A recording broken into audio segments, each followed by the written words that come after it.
여러분, 한국에서 정말 믿기 힘든 일이 일어났습니다. 이건 보고도 믿지 못하겠어요. 스웨덴에서 연봉 98억을 받는 변호사가 한국 재래시장에서 목격한 장면 때문에 완전히 얼어붙었습니다. 이게 정말 가능한 일인가요? 더 충격적인 건 한국인들은 이걸 너무나 당연하게 생각한다는 겁니다. 그녀가 SNS에 쓴 글이 불과 3일 만에 938만 뷰를 기록하며 유럽 전역을 발칵 뒤집었습니다. 해외 네티즌들의 댓글이 폭주하고 있습니다. 심지어 5년 전 결혼하며 딸에게 한국은 후진국법도 제대로 안 지키는 곳이다. 말했는데, 이제는 한국에서 배워서 스웨덴 로펌에서 한국법을 교육하고 전파하고 있습니다. 그래서 한국을 제2의 고향이라고 부르고 있습니다. 과연 철두철미한 스웨덴 변호사의 마음을 완전히 사로잡은 한국의 비밀은 무엇일까? 저는 프리다에게서 전화를 받은 것은 스톡홀름의 차가운 1월 아침이었습니다. 딸아이가 한국에서 출산을 앞두고 있다는 소식이었죠. 전화기 너머로 들려오는 프리다의 목소리는 설렘으로 가득했지만 저는 걱정부터 앞섰습니다. 한국 시스템은 괜찮은 거야? 저도 모르게 반문했죠. 10년 전 중국 출장에서 겪었던 끔찍한 기억이 머릿속을 스쳐갔습니다. 식중독으로 고생했을 때 병원에서의 혼란스러운 상황, 의사소통의 어려움, 체계적이지 못한 의료 시스템까지. 그때의 경험 때문에 아시아 전반에 대한 불신이 생겼던 것이 사실입니다. 스웨덴에서 국제계약 전문 변호사로 25년 동안 일해온 저는 모든 것을 시스템과 규칙에 따라 판단하는 습관이 몸에 배어 있었습니다. 연봉 98억 원을 받는 유럽 3대 로펌의 파트너로서 저에게는 불확실한 것들이 용납되지 않았죠. 계약서 한 줄 한 줄에 숨어있는 리스크까지 찾아내는 것이 제 일이었으니까요. 엄마, 한국은 정말 좋은 나라예요. 의료 시스템도 훌륭하고 사람들도 친절하고요. 프리다는 민준과 결혼한 지 2년 동안 서울에서 살며 한국에 완전히 매료된 상태였습니다. 하지만 저는 여전히 의구심을 떨칠 수 없었어요. 정말 안전한지 확인해봤니? 의료진의 자격은? 응급상황 대응 체계는 어떻고? 변호사의 본능이 발동했습니다. 저는 항상 최악의 시나리오를 먼저 생각하는 사람이었거든요. 프리다는 웃으면서 대답했습니다. 엄마, 직접 와서 보세요. 한국이 어떤 나라인지 몰라서 그런 걸 거예요. 결국 저는 한국행 항공편을 예약했습니다. 손자의 탄생을 지켜보기 위해서였지만 솔직히 말하면 딸이 안전한 환경에서 출산하는지 직접 확인하고 싶었어요. 비행기 안에서 저는 한국에 대한 자료들을 다시 한번 검토했습니다. 경제지표, 의료 시스템, 사회 안전망. 모든 것이 수치로는 나쁘지 않아 보였지만 실제로는 어떨지 알 수 없었죠. 특히 아시아 특유의 복잡하고 예측하기 어려운 문화적 요소들이 저를 불안하게 만들었습니다. 과거 중국에서의 트라우마가 계속 떠올랐어요. 병원에서 제대로 된 설명도 듣지 못한 채 이곳저곳 옮겨 다녔던 기억, 언어 소통이 안 되어 답답했던 순간들. 한국도 비슷하지 않을까? 하는 생각이 머릿속을 떠나지 않았습니다. 인천공항에 도착했을 때 첫인상은 나쁘지 않았습니다. 깔끔하고 체계적인 시설, 영어로 된 안내판, 친절한 직원들. 하지만 저는 여전히 경계심을 늦추지 않았어요. 겉모습만으로는 진짜 모습을 알 수 없다는 것을 경험으로 배웠거든요. 민준이 마중을 나와 있었습니다. 어머님, 안녕하세요. 한국에 오신 것을 환영합니다. 한국어 억양이 섞인 영어로 인사하는 모습이 어색하면서도 정겨웠어요. 하지만 저는 여전히 마음 한구석에 의심을 품고 있었습니다. 서울에 도착한 지 사흘째, 프리다와 민준이 특별한 제안을 했습니다. 어머님, 태어날 아기를 위해서 직접 좋은 식재료를 고르러 가면 어떨까요? 재래시장에서요. 재래시장이라는 단어를 듣는 순간 저는 당황했습니다. 시장이라고. 마트 대신에? 스웨덴에서는 모든 식품이 체계적으로 관리되는 대형마트에서 쇼핑하는 것이 당연했거든요. 바코드로 생산일자와 유통기한을 확인하고 냉장 시설이 완벽하게 갖춰진 곳에서만 식품을 구매했죠. 한국의 전통시장은 정말 특별해요. 신선한 재료도 많고 상인들이 직접 좋은 것만 골라주거든요. 프리다의 설명을 들으면서도 저는 여전히 의구심이 들었어요. 동대문 근처의 재래시장에 도착했을 때 제가 예상했던 그대로였습니다. 좁은 골목길에 오밀조밀 늘어선 가게들, 비닐봉지에 담긴 반찬들, 야외에 그대로 진열된 생선과 고기. 이런 곳은 CCTV도 없고 구조도 복잡해서 분실이나 도난이 많잖아. 저는 프리다에게 작은 목소리로 말했습니다. 변호사로서 리스크 관리에 익숙한 저에게는 모든 것이 위험 요소로 보였거든요. 비닐봉지에 담긴 반찬들을 보며 얼굴을 찌푸렸습니다. 유통기한 표시도 제대로 안 되어 있고 냉장 시설도 미흡해 보이는데 여긴 선진국 기준으로 보자면 위험천만한 공간이야. 상인 아주머니가 저희를 보더니 환한 미소를 지으며 다가왔습니다. 어머, 외국분이세요? 뭐 찾으시는데요? 민준이 통역해 주었지만 저는 여전히 불편했어요. 유럽에서는 상인과 고객 사이의 거리가 명확했는데 여기서는 모든 것이 즉흥적이고 예측하기 어려웠거든요. 이 나물 한번 드셔보세요. 아주머니가 갑자기 비닐 장갑을 끼고 나물을 조금 집어서 저에게 내밀었습니다. 저는 당황했어요. 시식이라는 개념 자체가 생소했거든요. 스웨덴에서는 엄격한 위생 규정 때문에 이런 일이 있을 수 없었어요. 시장을 돌아다니면서 더욱 놀라운 장면들을 목격했습니다. 고객이 물건값을 나중에 주기로 하고 그냥 가져가는 모습, 전화 한 통으로 주문하고 외상으로 처리하는 상황들. 저에게는 이 모든 것이 무법 상태로 보였어요. 생선집에서는 아저씨가 손으로 직접 생선을 만지며 이거 오늘 새벽에 들어온 거예요. 싱싱해요 하며 권했습니다. 스웨덴에서는 위생장갑 없이 식품을 만지는 것이 금지되어 있는데 말이죠. 정말 이상해요. 저는 프리다에게 속삭였습니다. 계약서도 없고 영수증도 제대로 안 주고 위생관리도 체계적이지 않고 법률가의 관점에서 보면 모든 것이 문제투성이었거든요. 그런데 이상했습니다. 사람들은 모두 자연스럽게 쇼핑을 하고 있었고 상인들도 여유롭게 장사를 하고 있었어요. 마치 보이지 않는 규칙이 있는 것처럼 모든 것이 질서정연하게 돌아가고 있었죠. 시장 구경을 마치고 나오는 길에 제가 가장 두려워했던 일이 벌어졌습니다. 주머니에서 스마트폰이 없어진 것을 발견한 거예요. 복잡한 시장 골목을 돌아다니다가 어디선가 떨어뜨린 모양이었죠. 이런, 폰이 없어졌네. 저는 한숨을 쉬며 말했습니다. 이건 훔쳐졌을 거야. 예상했던 일이었어요. CCTV도 없고 사람들이 북적거리는 이런 곳에서는 분실물을 되찾기 어렵다는 것을 알고 있었거든요. 다시 가서 찾아볼까요? 민준이 제안했지만 저는 고개를 저었습니다. 됐어. 이미 늦었을 거야. 분명 누군가 가져갔을 거고. 스웨덴에서도 이런 일이 생기면 되찾기 어려운데 하물며 시스템이 체계적이지 않은 이런 곳에서는 더욱 불가능하다고 생각했죠. 저는 체념한 채로 발걸음을 옮겼습니다. 역시 예상대로였어. 이런 곳에서는 이런 일이 당연하지.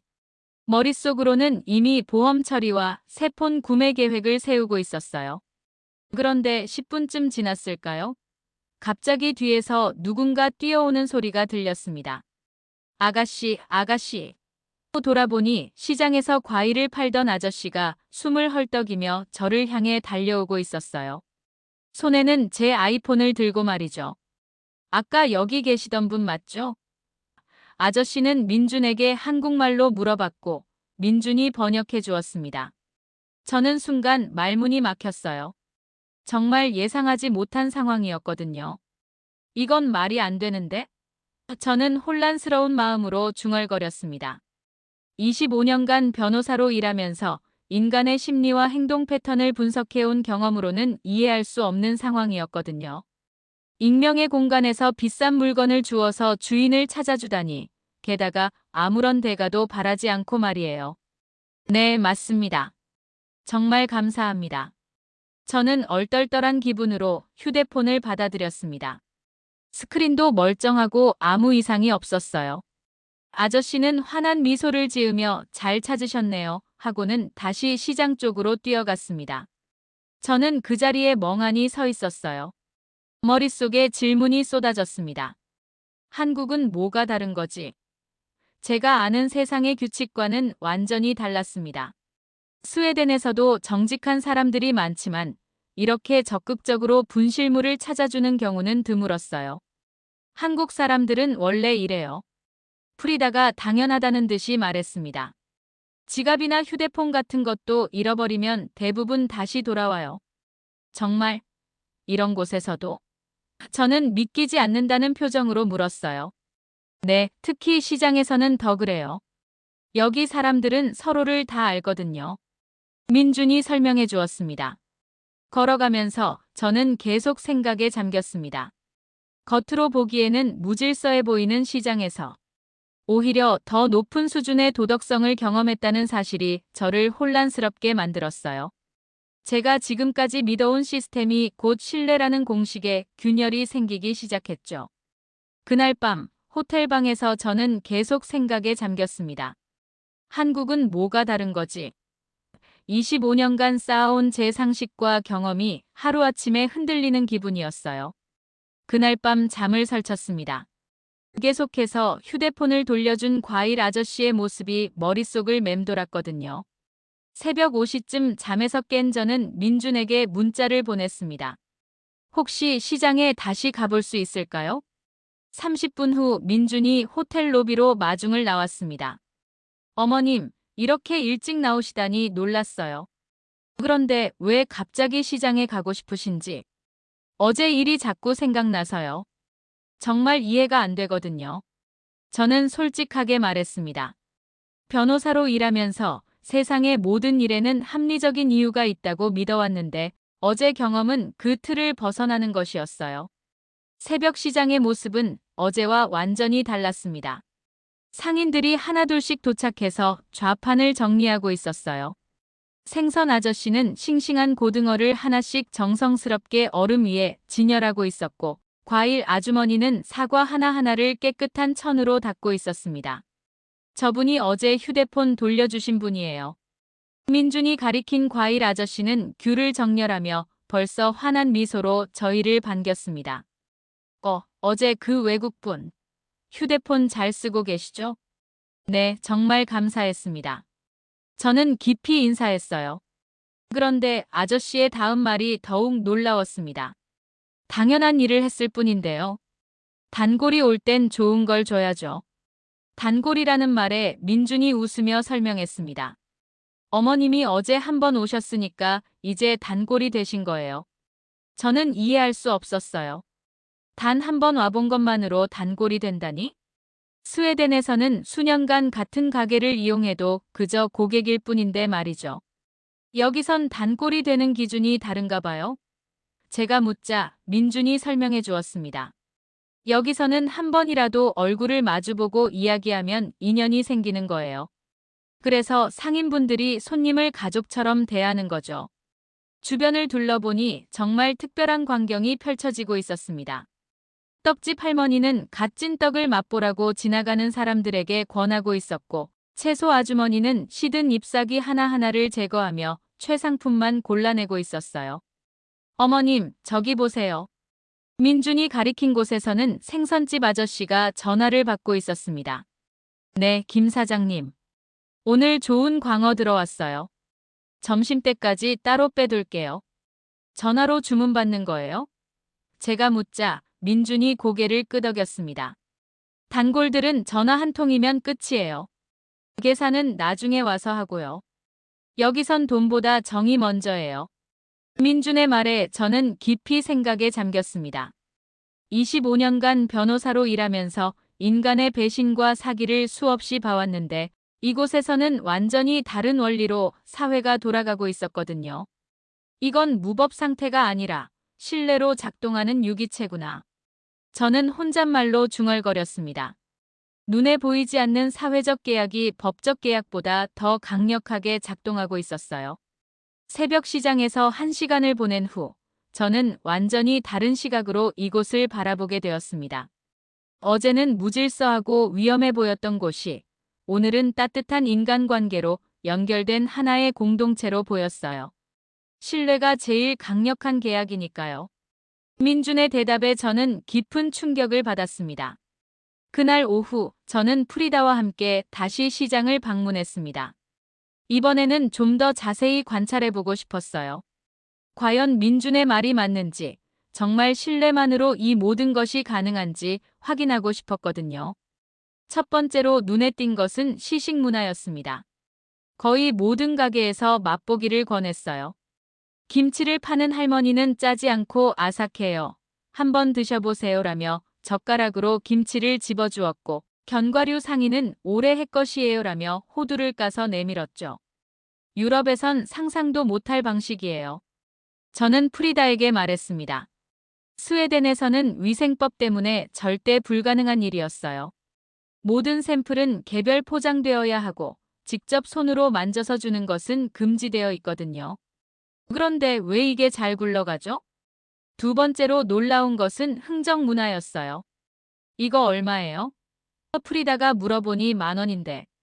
2개 사면 15,000원에 드릴게요라는 대답이 돌아왔습니다. 가격이 정해져 있는 것이 아니라 상황에 따라 유연하게 조정되는 거죠. 그럼 가격 표준이 없는 건가요? 제가 묻자 상인 아주머니가 웃으며 대답했습니다. 손님 보고 정하는 거예요. 많이 사시는 분한테는 싸게 드리고 어려운 분한테는 더 깎아드리고요. 이건 역시 유럽의 상식과는 달랐어요. 모든 상품에는 정찰제 가격이 있고 누구에게나 동일하게 적용되는 것이 공정하다고 생각했는데 말이죠. 세 번째로 충격적인 것은 외상거래였습니다. 한 아주머니가 많은 양의 채소를 담더니 돈은 내일 가져올게요라고 말하는 거예요. 그런데 상인은 당연하다는 듯이 그러세요. 내일 오실 때 주시면 돼요라고 답했습니다. 신분증도 안 받나요? 연락처 확인도 없이요? 저는 믿을 수 없다는 표정으로 민준을 바라봤습니다. 20년 넘게 다니던 단골인데 뭘 확인해요? 상인 아저씨의 말에 저는 할 말을 잃었어요. 법적 보장 장치 없이 순전히 인간관계로만 거래가 이루어지고 있었거든요. 한 할머니는 우리 며느리가 임신했는데 태교에 좋은 과일 좀 골라주세요라고 부탁했어요. 과일 상인은 그럼 당분이 적고 비타민이 풍부한 걸로 드릴게요라며 정성스럽게 골라주더라고요.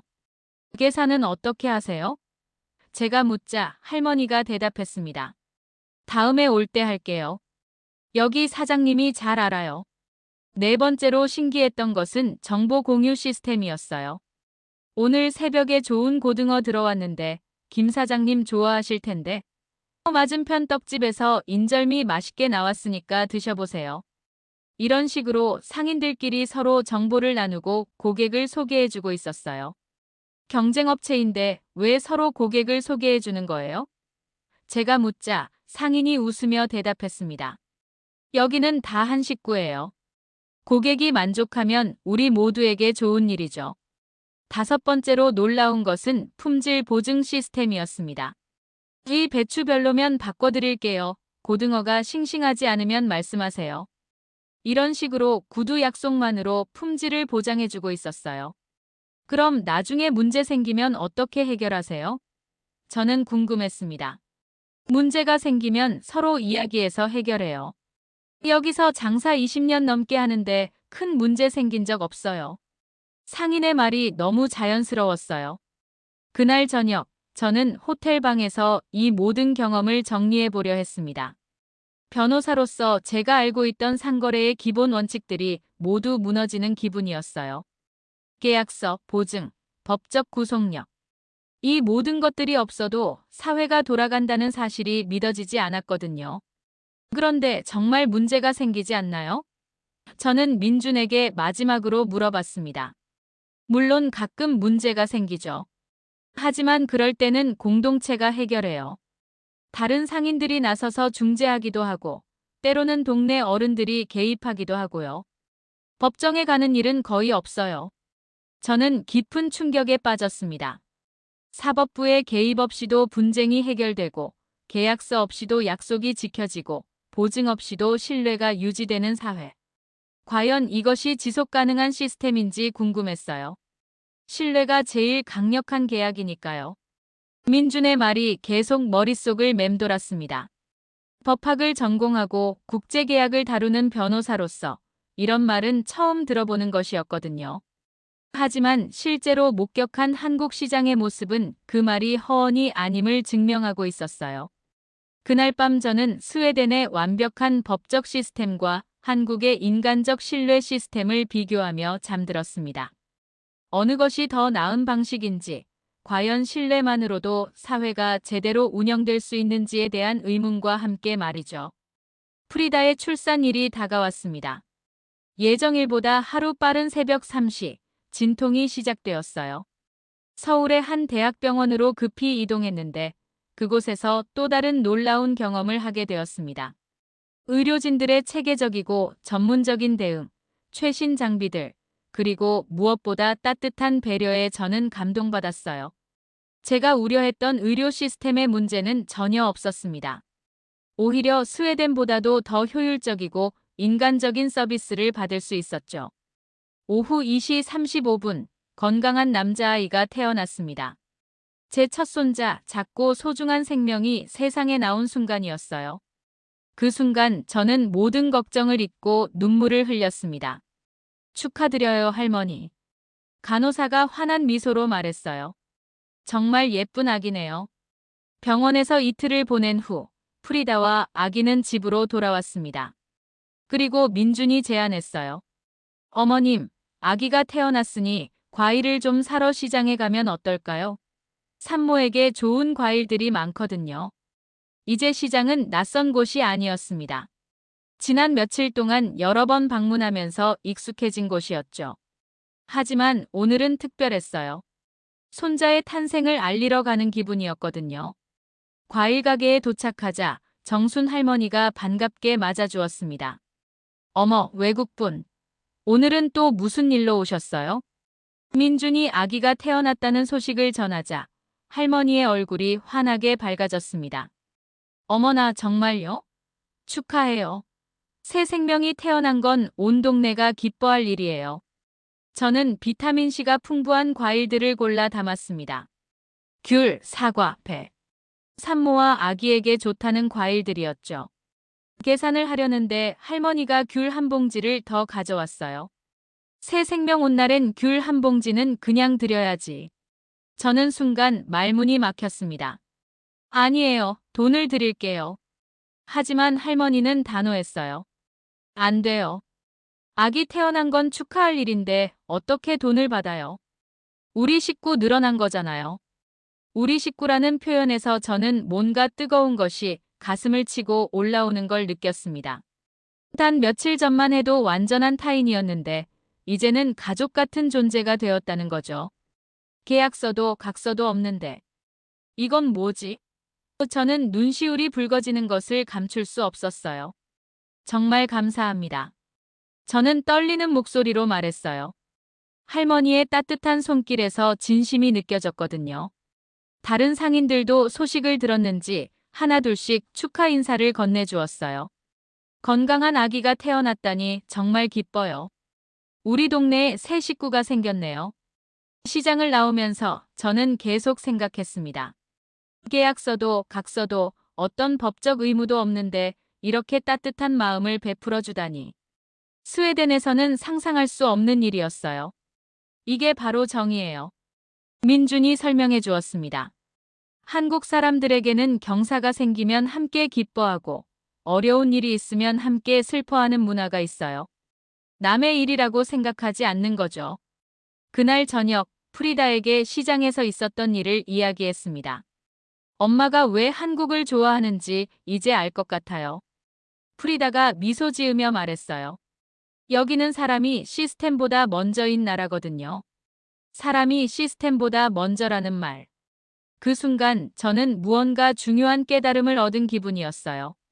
지금까지 저는 완벽한 시스템이 사람을 행복하게 만든다고 믿어왔는데 한국에서는 사람들 간의 관계가 시스템을 만들어가고 있었거든요. 귀국을 하루 앞둔 저녁, 저는 호텔방에서 노트북을 켰습니다. 지난 2주 동안의 경험을 정리하고 싶었거든요. 스웨덴어로 블로그를 쓰기 시작했는데 손가락이 저절로 움직였어요. 한국에서 보낸 2주. 내가 알던 세상이 전부가 아니었다. 제목부터 평소와 달랐습니다. 보통은 법률 관련 전문적인 내용을 올렸는데 이번에는 완전히 다른 이야기를 쓰고 있었어요. 한국은 시스템이 아닌 정과 신뢰로 움직이는 나라입니다. 처음에는 이해할 수 없었어요. 계약서도 없이 거래하고 법적 보장 없이 신뢰하고 규칙보다 인간관계를 우선시하는 모습들이 말이죠. 키보드를 두드리면서 시장에서의 경험들이 하나씩 떠올랐습니다. 휴대폰을 돌려준 과일 아저씨, 덤으로 귤을 주신 정순 할머니, 외상으로도 물건을 파는 상인들. 저는 25년간 변호사로 일하며 모든 것을 법과 계약으로 해결해 왔습니다. 하지만 한국의 재래시장에서 저는 법보다 강한 것을 봤어요.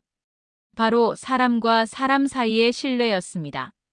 글을 쓰다 보니 왜 이렇게 감정이 복받치는지 모르겠더라고요. 평생 차갑고 이성적으로만 살아왔는데 한국에서는 뭔가 따뜻한 것들을 많이 경험했거든요. 블로그를 다 쓰고 게시 버튼을 누르는 순간 뭔가 중요한 변화가 일어날 것 같은 예감이 들었어요. 평소 법률 전문가들만 읽던 제 블로그에 이런 감성적인 글을 올리는 것은 처음이었거든요. 다음 날 아침, 스톡홀름행 비행기를 타기 전에 휴대폰을 확인했는데 깜짝 놀랐습니다. 블로그 조회수가 이미 10만을 넘어서고 있었어요. 댓글도 수백 개가 달려 있었고요. 비행기 안에서도 계속 확인해봤는데 조회수가 계속 올라가고 있었어요. 50만, 100만, 300만. 스웨덴 SNS에서도 공유되기 시작했고 노르웨이와 덴마크 사람들도 관심을 보이기 시작했죠. 스톡홀름에 도착했을 때는 이미 500만 조회수를 넘어서고 있었습니다. 제가 다니는 로펌 동료들도 모두 읽어봤다며 이야기하더라고요. 안니카, 정말 한국이 그런 곳이야? 너답지 않게 감성적인 글이던데. 동료 변호사인 에릭이 농담조로 말했어요. 일주일 후 조회수는 698만에 달했습니다. 유튜브에도 누군가 제 글을 낭독한 영상을 올렸는데 그것도 엄청난 조회수를 기록했어요.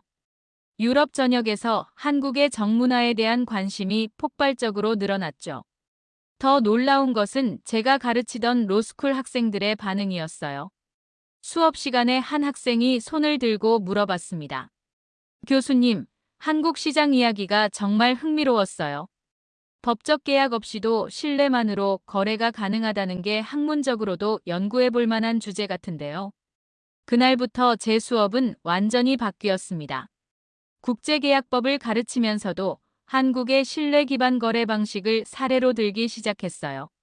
스웨덴 로펌 제자들이 수업 중 한국 시장을 토론 주제로 올리며 열띤 논의를 벌였습니다.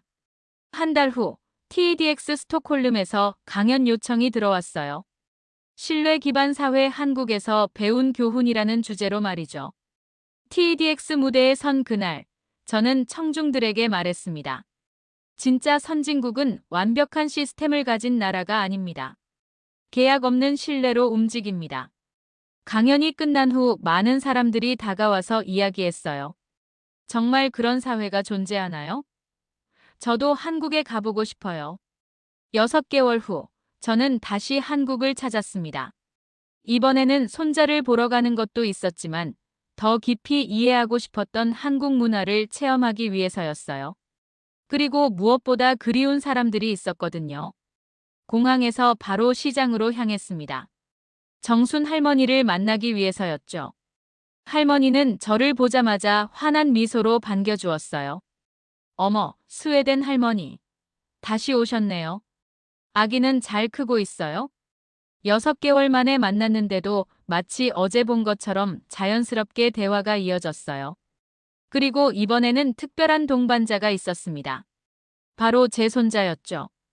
아기를 유모차에 태우고 시장을 돌아다니니 더욱 특별한 대접을 받았어요. 상인들마다 어머, 아기가 정말 예쁘네 건강하게 잘 자랐구나 하며 관심을 보여주었죠. 복숭아 가게에서 할아버지가 달콤한 복숭아를 하나 주시며 말씀하셨어요. 아기 엄마가 먹으면 모유도 달아질 거야. 떡집 할머니는 100일 떡은 언제 해줄 거야? 하고 물으시더라고요. 민준이 설명해주니 그때 되면 우리가 특별히 좋은 쌀로 떡 해줄게 하시는 거예요. 모든 상인들이 마치 진짜 가족처럼 아기의 성장을 함께 기뻐하고 걱정해주는 모습을 보며 저는 또 한 번 감동받았습니다. 점심시간, 손자가 배가 고파서 울기 시작했어요. 그런데 김밥집 아주머니가 안에서 편히 먹이세요 하며 자리를 내주시는 거예요. 그때 손자가 제게 물어보는 것 같았어요. 아직 말은 못하지만 눈빛으로 말이에요. 할머니, 여긴 왜 이렇게 따뜻해요? 저는 작은 목소리로 손자에게 말해주었습니다. 그건 정이야. 계약보다 오래가는 약속이란다. 오후에 귤을 사러 정순 할머니를 다시 찾았는데 할머니가 평소보다 더 많은 귤을 봉지에 담아주시는 거예요. 스웨덴 할머니 덕분에 우리 시장이 유명해졌다면서요? 외국 사람들이 많이 찾아온대요. 할머니가 말씀하셨어요. 손자가 인터넷으로 보여줬어요. 우리가 하는 당연한 일들을 그렇게 좋게 봐주시다니 고마워요. 그때 저는 깨달았습니다. 한국 사람들에게는 정말 당연한 일들이 외국인에게는 특별한 감동으로 다가온다는 것을 말이죠. 귀국 전날 저녁 로펌에서 온 중요한 이메일을 확인했습니다. 파트너 회의에서 한국의 신뢰 기반 계약 문화를 내부 교육 프로그램에 포함시키기로 결정했다는 내용이었어요. 로펌 내부 교육에 한국 재래시장 사례가 정식으로 등장하게 된 거죠. 마지막 날, 시장에서 마지막 인사를 드리러 다녔어요. 정순 할머니께 다음에 또 올게요라고 말씀드리니 그럼요. 우리 손자 데리고 자주 와요 하시더라고요. 비행기에서 스톡홀름으로 돌아가면서 저는 창밖을 바라보며 생각했습니다. 한국에서 배운 가장 중요한 것은 무엇일까? 그것은 바로 정의 시스템이라는 사실이었어요. 법과 규칙으로 만든 인위적인 시스템이 아니라 사람들의 마음과 관계로 자연스럽게 형성된 시스템 말이죠. 스톡홀름에 도착해서 첫 출근 날 동료들이 물어봤습니다. 이번에는 어땠어? 저는 자신 있게 대답했습니다. 나는 대한민국의 시장에서 사람이 움직이는 진짜 시스템을 봤습니다. 그리고 정의야말로 대한민국의 진짜 시스템입니다. 그날부터 제 사무실 벽에는 한국 시장에서 찍은 사진이 걸려 있습니다. 정순 할머니와 함께 찍은 사진, 그리고 손자를 안고 있는 제 모습. 그 사진을 볼 때마다 저는 생각합니다. 진정한 선진국은 완벽한 시스템을 가진 나라가 아니라 사람과 사람 사이의 신뢰와 정으로 움직이는 나라라는 것을 말이에요. 오늘 안니카의 이야기는 어떠셨나요? 계약서보다 강한 것이 사람의 정이라는 사실이 정말 놀랍지 않나요? 여러분도 한국의 재래시장에서 비슷한 경험을 해보신 적 있으시다면 댓글로 들려주세요. 외국인이 바라본 우리나라의 따뜻한 모습이 더 많은 사람들에게 전해질 수 있도록 좋아요와 구독 부탁드려요. 다음에도 감동적인 실화로 찾아뵙겠습니다.